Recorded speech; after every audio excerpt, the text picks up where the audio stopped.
ফের নন্দীগ্রামে বোমা উদ্ধার। বিজেপি নেত্রীর বাড়ির সামনে বোমা উদ্ধার ঘিরে চাঞ্চল্য। অভিযোগের তীর তৃণমূলের দিকে। বিজেপি নেত্রী মামুনি জানার বাড়ির সামনে বোমা উদ্ধার ঘিরে চাঞ্চল্য। তৃণমূল কংগ্রেসের দিকেই অভিযোগের আঙুল তুলছে বিজেপি নেত্রী। নন্দীগ্রামে শামসাবাদ গ্রাম পঞ্চায়েতের এলাকার আমগাছিয়া গ্রামের ঘটনা। আমগাছিয়া এবং মহেশপুর বাজারের মাঝে তুইখালি গ্রাম রাজ্য সড়কের উপর উদ্ধার হয় দুটি বোম। প্রসঙ্গত, যে জায়গায় বোমা উদ্ধার হয়েছে সেই রাজ্য সড়ক থেকে মামুনি জানার বাড়ির দূরত্ব 100 মিটার। নন্দীগ্রামে সমবায় নির্বাচনে বোমা আঘাতে জখম হয়েছিলেন মামুনি জানা। বিজেপি নেত্রীর অভিযোগ, গতকাল রাতে তার উপর হামলা করার উদ্দেশ্যে তৃণমূলে আশ্রিত দুষ্কৃতীরা তার বাড়ির সামনে এসেছিল। এই অভিযোগ সম্পূর্ণ অস্বীকার করেছে তৃণমূল কংগ্রেস। আপনারা দেখছেন নিউজ নদিয়া এক্সপ্রেস। চ্যানেলটিকে সাবস্ক্রাইব, লাইক, শেয়ার এবং ফেসবুক পেজটি ফলো করুন। আর দেখুন নিউজ নদিয়া এক্সপ্রেস।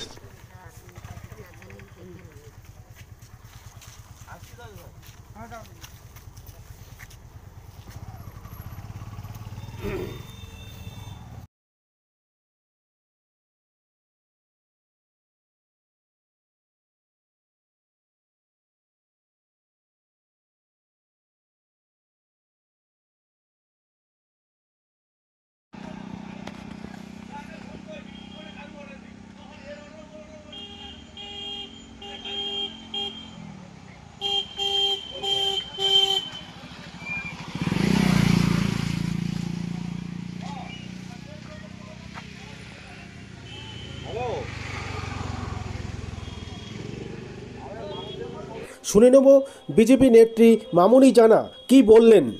দিদি, কি ঘটনা ঘটেছে?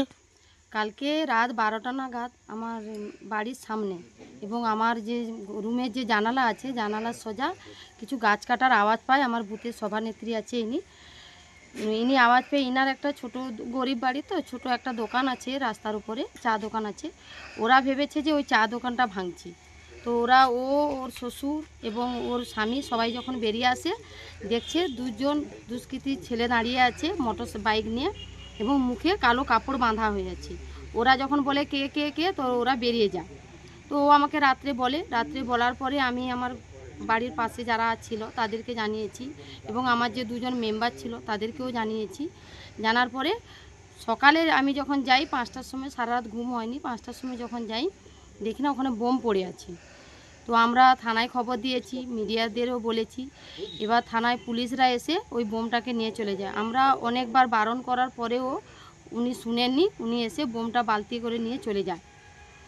আমাকে এর আগে আমার উপরে আক্রমণ হলো রাস্তায়, আমি বাজারে গিয়েছিলাম, ওই আক্রমণটা আমাকে কিছু করতে পারেনি। দ্বিতীয়বার আক্রমণ হলো, কাঞ্চননগরে ভোট হয়েছিল, আপনারাও জানেন। ভীষণভাবে ওখানে আহত হয়ে আমার উপরে বোম বাস্টিং হয় এবং আমার যে মহিলা 5-6 জন ছিল ওরাও খুব আহত হয়েছিল। সেখানে আহত করার পরেও আমাকে প্রাণে মারার চেষ্টা করতে পারেনি, প্রাণে মেরে ফেলার। তারপরে আমার বাড়ির সামনে এসে এখানে বোম রেখে দিয়ে গেছে এবং গাছ কেটেছে, 3-4টে গাছও কেটেছে, এখন আপনারা দেখতে পারেন। এরকম কেন করছে ওনারা? কারা করেছে?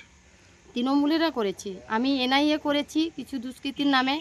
ওনারা আমাকে হুমকিও দিয়েছিল কেস তোলার জন্য। আমি ভয় পাইনি, আমি কেসও তুলিনি। তো তার জন্য আমাকে আবার প্রাণে মেরে ফেলার চেষ্টা করছে।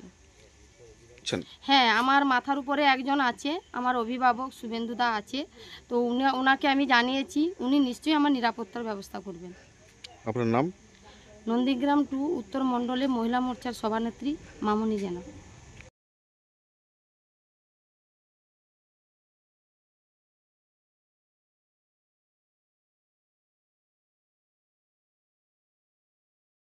শুনে নেব তৃণমূল অঞ্চল সভাপতি কি বলেন।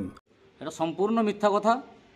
আপনারা জানেন, গত কয়েকদিন আগে গোকুলনগর গ্রাম পঞ্চায়েতের অধীন বৃন্দাবন চকে আমাদের তৃণমূল কংগ্রেসের কর্মীকে বিজেপি আশ্রিত দুষ্কৃতীরা খুন করেছে। তারও কয়েকদিন আগে ডিসেম্বরের 8 তারিখে কালীচরণপুর পঞ্চায়েতের অধীন 7 নম্বর জলপাইয়ে আমাদের তৃণমূল কংগ্রেসের কর্মীকে খুন করা হয়েছে। এই খুন, বোমা, পিস্তলের রাজনীতি বিজেপি করে, তাদের এটা শিক্ষা। তৃণমূল কংগ্রেসের কখনো কর্মী কখনো বোমা পিস্তল কোথায় থাকে, কোথা থেকে পায়, কোথা থেকে আসে তারা কিন্তু জানে না। ফলে আমার ধারণা যে বিজেপির দুষ্কৃতীরা মামুনি জানার বাড়ির সামনে বোমা রেখে দিয়ে তৃণমূলের উপরে দোষ চাপিয়ে এই যে পরিস্থিতিটাকে মোড় ঘোরানোর চেষ্টা করছে। তবে আমি কথা দিচ্ছি যে শামসাবাদ সহ গোটা নন্দীগ্রামের তৃণমূল কংগ্রেস কর্মীরা কখনো বোমাগুলি পিস্তলের সঙ্গে সম্পর্ক নেই, ওরা নিজেরাই করে আমাদের উপর দোষ চাপাচ্ছে। আপনার নাম?